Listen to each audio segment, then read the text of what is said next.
الرحمن الرحیم۔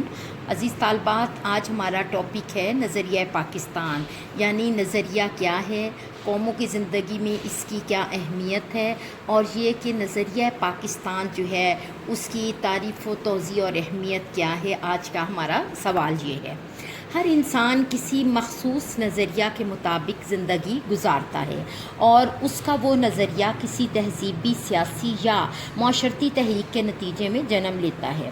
اس طرح فرد واحد کا نظریہ قومی نظریے کے تابع ہو جاتا ہے۔ اس نظریے کی روشنی میں قوم کا انداز فکر، تصور حیات، مزاج اور نسب العین بنتا ہے۔ اس لیے کہا جاتا ہے کہ ہر قوم کا اپنا نظریہ ہوتا ہے۔ اس نظریے کے تحت ہی قوم کی تہذیبی، سیاسی اور معاشرتی زندگی کا نظام ترتیب پاتا ہے۔ نظریہ پاکستان کے پس منظر میں دو قومی نظریہ کار فرما ہے۔ اس سے مراد یہ ہے کہ بر صغیر میں دو بڑی قومیں مسلمان اور ہندو آباد تھیں، جن کا انداز فکر، تصور حیات، مزاج اور نسب العین ایک دوسرے سے قطعی مختلف تھا۔ یہی وجہ تھی کہ ان دونوں کا ایک جگہ اکٹھے رہنا ناممکن ہو گیا۔ دونوں قوموں کے نظریے میں زمین و آسمان کا فرق ہے۔ اسلام کا نظریہ ایک خاص نظریہ ہے اور اس خاص نظریے کی وجہ سے مسلمانان بر صغیر اپنے آپ کو ایک قوم سمجھتے تھے۔ مسلمانوں کے اس قومی تشخص کا نتیجہ تھا کہ ہندو مسلم صدیوں سے اکٹھے رہنے کے باوجود دونوں قومیں معاشرتی طور پر یکجا نہ ہو سکی اور اس طرح ان میں متحدہ قومیت کا تصور پروان نہ چڑھ سکا۔ مسلمانوں کی آمد سے قبل جتنے بھی حملہ آور بر صغیر وارد ہوئے وہ اپنے قومی نظریے کو قائم نہ رکھ سکے۔ اس طرح وہ اپنا قومی تشخص اور جداگانہ شناخت کھو گئے۔ ان کے نظریات، انداز فکر، تصور حیات اور نسب العین کو ہندو مت نے نگل کر نیست و نابود کر دیا۔ لیکن جہاں تک معاملہ مسلمانوں کا تھا، ہندوؤں نے متحدہ قومیت کا درس دے کر اگرچہ ان کی انفرادیت اور تشخص کو ختم کرنے کی کوشش کی، لیکن دین اسلام نے مسلمانوں کو فنا ہونے سے بچا لیا، کیونکہ اسلام ایک مکمل ضابطۂ حیات ہے جو ہمیں زندگی کے ہر پہلو پر رہنمائی کرتا ہے، گائیڈ کرتا ہے، جیسے کہ معاشی، معاشرتی، سیاسی، اقتصادی اور اس کے ساتھ ساتھ ہمارا رہن، طرز معاشرت وغیرہ، ہر زندگی کا شعبہ جو ہے وہ اسلام کے مطابق ہے اور اسلام ہمیں اس کے مطابق گائیڈ کرتا ہے۔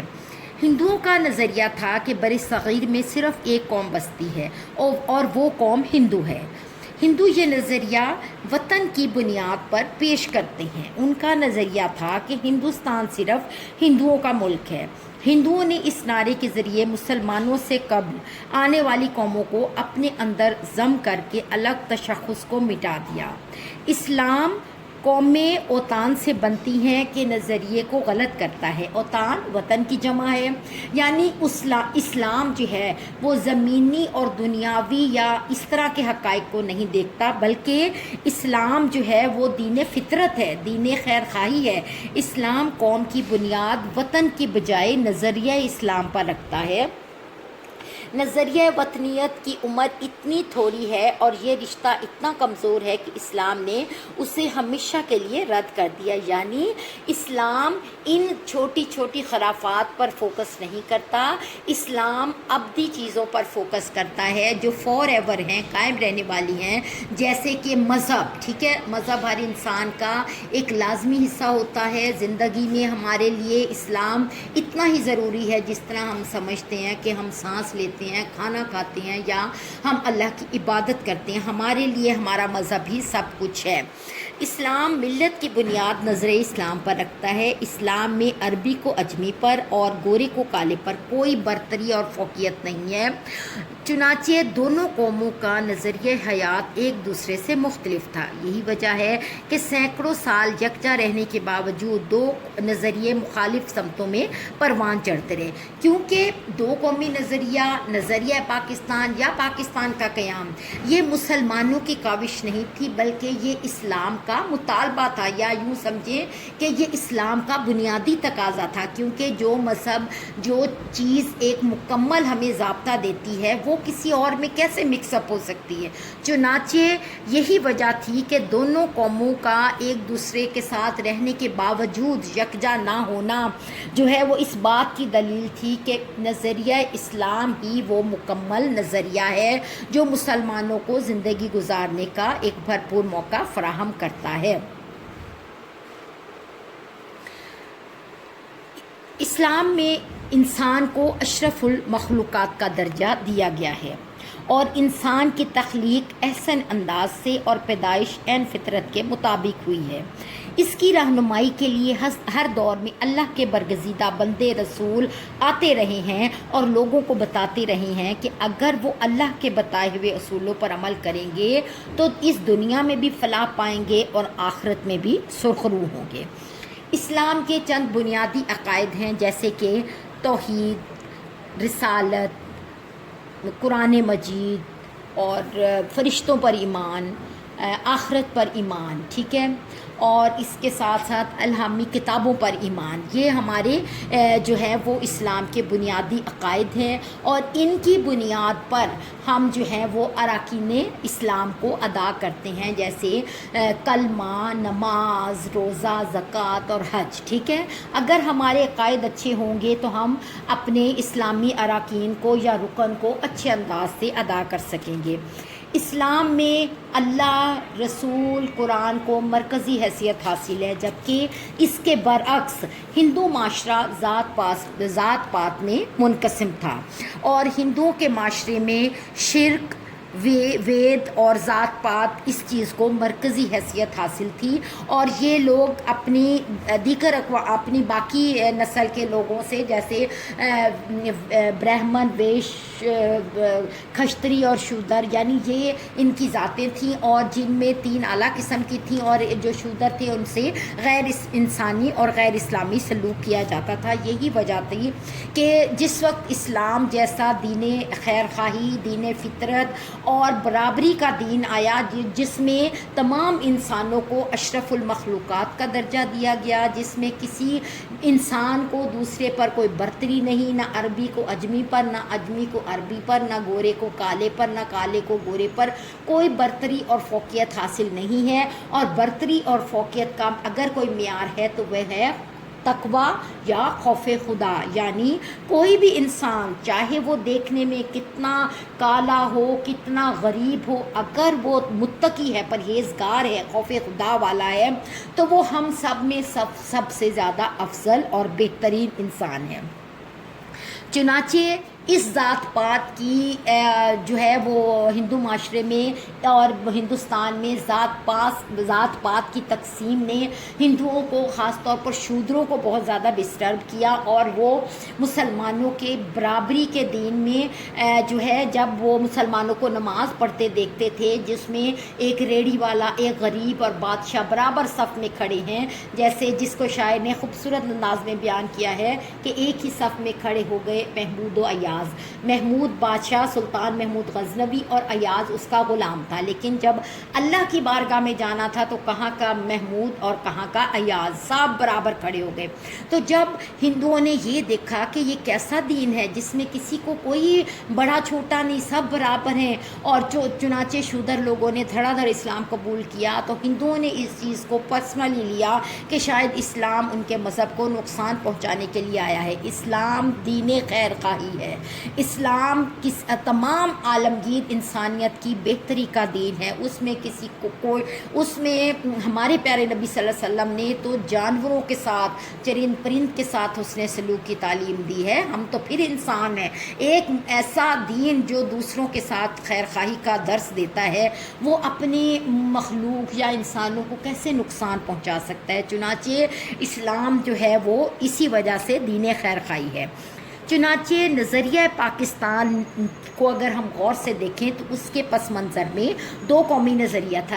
یہی نظریہ تھا تو مسلمان جو ہے انہوں نے اپنے آپ کو ہندوؤں سے یعنی خود سے نہیں الگ رکھا. اسلام نے ہم مسلمانوں کو منفرد رکھا کیونکہ اسلام ایک مکمل ضابطہ حیات ہے. اور اس پر دو قومی نظریے پر کاری ضرب لگائی جب انگریز جو ہے اس نے ہندوستان پر اپنا قبضہ جما لیا. چنانچہ ہندوؤں اور انگریزوں نے مل کر مسلمانوں پر عرصہ حیات تنگ کیا. تو اب مسلمانوں پر یہ لازم تھا کہ وہ اپنے آپ کو کیسے بچائیں, کیسے اپنے آپ کو جو ہے وہ ان دونوں قوموں سے نمایاں بھی رکھیں اور اپنا تشخص قائم رکھیں. چنانچہ اللہ کی طرف سے ان کے دماغ میں یا ہمارے اسلام نے ہمارے دماغ میں یہ بات ڈالی یا ہمارا مذہب ہی اتنا پیارا ہے کہ قدرتاً مسلمان ایک کلمے کے گرد یعنی اللہ کے سوا کوئی عبادت کے لائق نہیں اور محمد صلی اللہ علیہ وسلم اللہ کے رسول ہیں. یا پاکستان کا مطلب کیا لا الہ الا اللہ, اس چیز کو انہوں نے اپنی طاقت کی بنیاد بنایا اور نتیجتاً مسلمان جو ہے اپنی اس عظیم تحریک میں کامیاب ہوئے. مسلمان ایک علیحدہ قوم ہونے کی وجہ سے بر صغیر میں ایک الگ وطن کے خواہش مند تھے تاکہ وہاں وہ اپنا نظریہ حیات, تہذیب و معاشرت اور قانون کو اپنی انفرادی اور اجتماعی زندگی میں نافذ کر سکیں. اور اس کے لیے ضروری ہے کہ ہندوستان کے جن علاقوں میں مسلمانوں کی اکثریت ہے ان پر مشتمل ایک الگ ریاست قائم کی جائے تاکہ وہ اپنی جداگانہ قومیت کی بنیاد پر اسلامی اقدار و روایات کی ترویج اور ان کا تحفظ کر سکے. یعنی بر صغیر کے ان علاقوں میں جہاں مسلمانوں کی اکثریت ہے, جیسا کہ بر صغیر کے شمال مشرق اور شمال مغرب میں قدرتاً جو ہے مسلمانوں کی اکثریت تھی. اب دیکھیں مسلمانوں کا کتنا سافٹ مطالبہ تھا. یہ نہیں کہا کہ کوئی الگ سے حصہ کاٹو, اس کو ایسے کرو, بلکہ یہ کہا کہ صرف ان علاقوں میں جہاں مسلمان اکثریت میں ان کو اکٹھا کر دیا جائے. اور اس طرح سے مسلمان جو ہے اپنی اس عظیم تحریک میں کامیاب ہوئے. چنانچہ نظریہ پاکستان کی تعریف اس طرح کی جا سکتی ہے کہ تحریک پاکستان میں تقاضے کار فرما تھے. ان تقاضوں کے فہم و ادراک کا نام نظریہ پاکستان ہے. اور نظریہ پاکستان اور نظریہ اسلام دونوں ہم معنی ہیں. نظریہ اسلام کے نفاذ کے لیے ایک خطے کا حصول نظریہ پاکستان ہے. قرآن و سنت کے مطابق اپنی انفرادی اور اجتماعی زندگی کو ڈھالنا ہی مسلمان قوم کا نصب العین ہو سکتا ہے اور یہی نصب العین نظریہ پاکستان کہلاتا ہے. مسلمانوں کے زمانہ عروج میں مغل بادشاہ جو تھا جلال الدین محمد اکبر, اس نے اپنی جو ہے وہ دین الہی ایجاد کر کے ہندوستان میں متحدہ قومیت رکھنے کی کوشش کی. اکبر بادشاہ نے ایسا کیوں کیا؟ اکبر بادشاہ نے ایسا اس لیے کیا کہ اس کے ارد گرد غیر اسلامی قوتیں کار فرما تھیں جو کہ بادشاہ وقت کو ہمیشہ ایسے مشورے دیتی تھیں جس سے اسلام کو نقصان پہنچے. یعنی حق اور باطل کی لڑائی ازل سے ہے اور ابد تک رہے گی, شاید اسی کو آزمائش کہتے ہیں. چنانچہ جس وقت دین الہی اور اس طرح کی خرافات ہوئیں تو اس موقع پر وہ بزرگان دین جنہوں نے ہراول دستے کا کردار ادا کیا, اس میں ہمارے بر صغیر کے وہ تمام جید بزرگان دین, عالم بزرگان دین, علماء, مشائخ سب شامل ہیں جنہوں نے حق کی آواز کو بلند کیا اور اس جو ہندوؤں کے منصوبے کو جو کہ متحدہ قومیت پر مشتمل تھا, اس منصوبے کو, اس بت کو پاش کر دیا. اب مسلمانوں کے الگ تشخص کو سب سے بڑا خطرہ اس وقت ہوا کہ جب ان سے اقتدار چھن گیا. چنانچہ ہم نے یہ بھی سارا دیکھا کہ کس طرح جنگ آزادی کے بعد دونوں قوموں یعنی ہندو اور مسلمان دونوں انگریزوں کے محکوم بن کے رہ گئے. لیکن کیونکہ انگریزوں نے حکومت مسلمانوں سے چھینی تھی اس لیے ان کا زیادہ جو ہے وہ غصہ یا زیادہ نزلہ جو ہے مسلمانوں پر گرا تھا اور اس طرح سے مسلمان جو ہے وہ ہندوؤں کے محکوم ہو گئے, ایسے محکوم کے جن کو چاروں طرف سے گھیر دیا گیا. چنانچہ ہندوؤں نے اس بات پر